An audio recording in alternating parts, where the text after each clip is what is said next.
and welcome back to In the Mist by Analia Raven here, and I just wanted to do a follow-up video on the season of Imbolc because on my last video I did this sort of Brigid's cleansing water tutorial, or DIY, or however you want to look at it, and this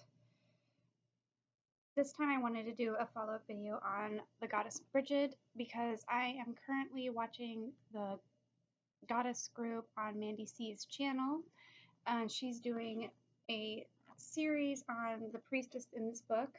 It's called, I know it's backwards, it's called The Priestess of Avalon, Priestess of the Goddess by Kathy Jones. And unfortunately mine is so old that it has fallen apart, so I had to put it in this binder sort of thing. So bear with me here. I have it in my lap, so if I keep on looking down, that is why, and I'm sorry. So I've been reading about the season of Imbolc in Kathy Jones' book, Priestess of the Goddess, Priestess of Avalon, and I really like her interpretation of the goddess Brigid.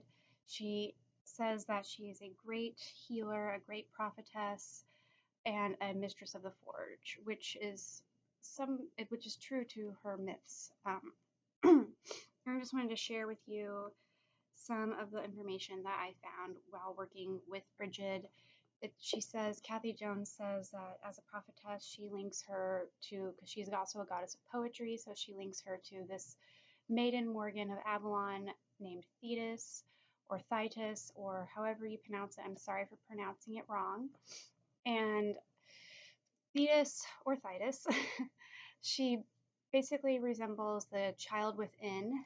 My group, RCGR, Reformed Congregation of the Goddess Roots, here in southern Indiana, did a ritual involving the maiden Morgan Thitis, and we were connecting with our inner child within for this Imbolc season. And then in my last video, I did sort of a small ritual including Brigid while using her energies of Imbolc to make cleansing water to use throughout the year, or as long as it, I didn't make much, so as long as it continues to be available.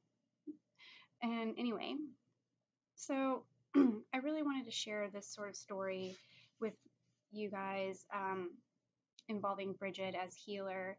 I found it really relative, since my new job consists of me helping people who are less fortunate in the way of health, and I really find something that I can relate to with Brigid, which I haven't before, because recently I've just been relating to crone goddesses and that darker energy. And Brigid, yes, she does have some sort of darker energy in being a mistress of the forge and mistress of weaponry, and fire seems to have can have a very dark energy to it. But she also has this healing aspect, which I didn't think that I could relate to, because I didn't think I was a healer at all. I didn't have that in me, even though I am a Pisces, and that says that you could be a great healer, blah, blah. But, I didn't really relate to that until, recently, when I found my new job as a home health aide. And so looking at the story where Brigid helps this one woman out in one of the myths, she has many children, she's very destitute, very poor, and Brigid gives her her girdle and tells her to go out into the world and heal the sick and ask for food and clothes and money in return. And so this woman does that, and she does end up helping the poor, people that are either less fortunate than her or just as unfortunate as this woman, and she gets paid with money, food, and clothing in return, and she gets to clothe her children and feed her children. So I thought that was really inspiring, and it gave away surplus to the poor, and that was really inspiring. And another sort of spiritual healing part of Brigid is that she can heal us from within, like our soul, because you can take the legend or the myths of Brigid as mistress of the forge, being that when she does craft these weapons, she is slowing away, what do they call it? So she's slowing away this dross that no longer, and I'm sorry if I'm butchering how you pronounce these words, I really am, that no longer serve the weapon itself. And as goddess women, we are weapons or tools for the goddess, I believe. And not like weapons and like bleh, weapons, but you know what I mean. Like aids for her to use and work with. And she's also an aid and a weapon for us as well. And so the story that she is slowing away the dross of our soul, leaving this pure gold or silver tool to be used in the world is just inspiring. I never really looked at it that way. I just looked at Brigid as, yeah, she makes weapons and she brings, the sun back. She's a solar deity. One of the few very solar deities that's female in the world.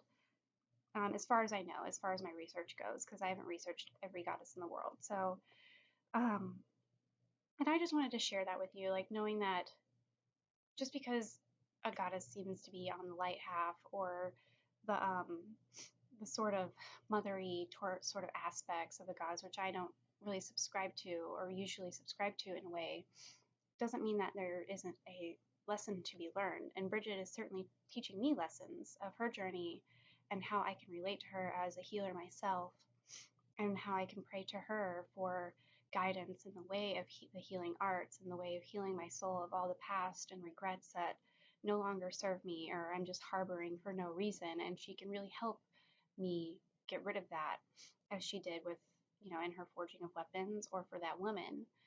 And I think she can really be inspiring to the world, especially today where there's so many people out there lost and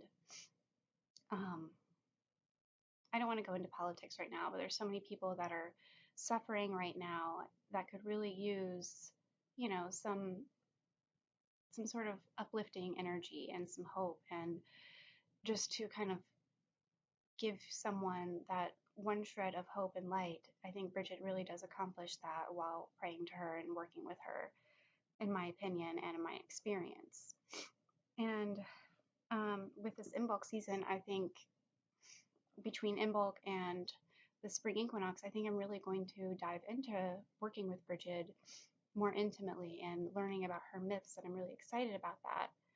And just, not only spring cleaning my house for Imbolc, but spring cleaning my inner self as well. I believe that's really important because I'm finding these new ways of practice that for a long time I was kind of stuck in my ways.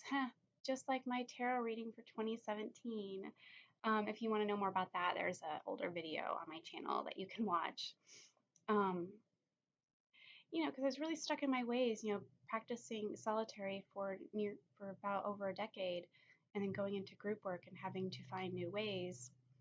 I mean, I'm actually finding new ways. I'm opening up and I want to thank Brigid for that. And, many of the goddesses I necessarily wouldn't have looked into at a very in-depth study sort of way. So I'm really happy about that. And I'm going to be posting another video about Brigid, more in-depth study, my personal workings with her. I just wanted to post this one as a follow-up to Imbolc, saying that one sort of small ritual with Imbolc or with Brigid and Thitis, because they're pretty similar. Thitis, the Morgan priestess of Avalon, in Kathy Jones' book, she's very similar to Brigid as being a priestess of poetry and healing. But she's more like I feel like she's more like the child side of Brigid. And so, like with Imbolc, I made the Breed dolls and the Breed's eye.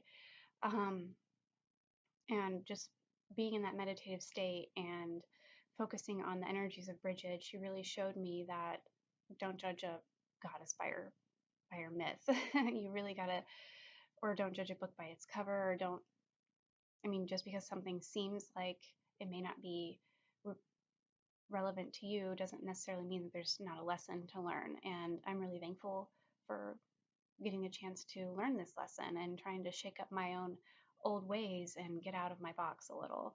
So I will definitely post up updates about that. And I just wanted to share with you that because I know on the channel of Mandy's channel, with the Goddess group. She's working with the Priestess of Avalon book as well, and I just kind of wanted to do a sort of video, you know, saying, yeah, I'm really interested in this, and I hope that it keeps on going, and I'm gonna go along with the Priestess of Avalon because I've had this book again, this book for years, so much that it's fallen apart, and I never read it all the way through. So I'm really looking forward to that sort of aspect too. But again, thank you, Brigid, for showing me how to get out of my ways and just kind of like sloughing that dross off a little bit. And thank you for stopping by at this little lengthy of a video that I wanted. And don't forget to like and subscribe to In the Mist by Analia Raven here, and blessings.